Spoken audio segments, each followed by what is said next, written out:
ছেলে আবরাল ফাহাদ, তার কি দোষ ছিল? তার দোষ ছিল হচ্ছে এই দেশের সরকার যে কিছু যেগুলি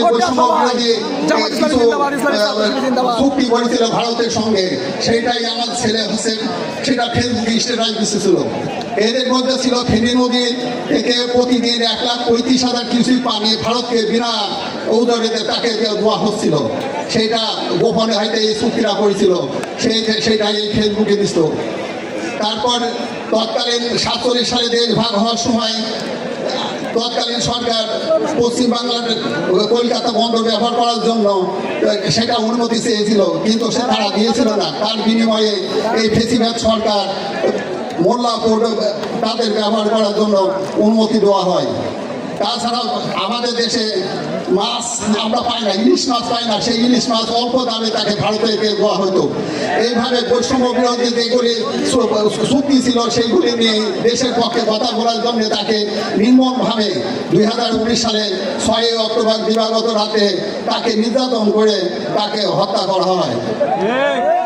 এইটাই কি ছিল তার দোষ? দেশের পক্ষে একজন কথা বললে তাকে হত্যা করতে হবে এবং তাকে এভাবে হত্যা করে তাকে বিভিন্ন অজুহাতে তাকে বিভিন্ন অপবাদ দেওয়া হয়।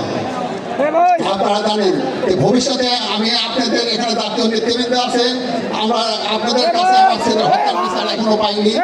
6 বছর পার হচ্ছে, কিন্তু এখন আমরা বিচার পাইনি। আমরা যেন অতি তাড়াতাড়ি আমার ছেলের হত্যার বিচার চাই।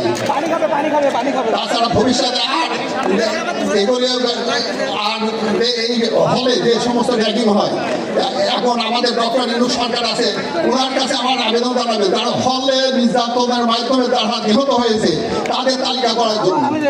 খালি জুলাই, আগস্ট, ঘুম এগুলি হত্যার তালিকা করা হচ্ছে, কিন্তু আমাদের যারা হল র্যাঙ্কিং এর মাধ্যমে যারা নিহত হয়েছে তাদের কোনো তালিকা করা হচ্ছে না। হ্যাঁ, বর্তমান সরকারকে আমরা আবেদন জানাই যেন একটা তালিকা তৈরি করা হয়, আর আমাদের দেশে একটা গণতান্ত্রিক সরকার যাতে প্রতিষ্ঠিত হয় এবং শহীদের রক্ত যাতে ভবিষ্যতে ভেতা না যায় সেই আশাবাদ ব্যক্ত করে আমি আমার বক্তব্য শেষ করছি। আসসালামু আলাইকুম।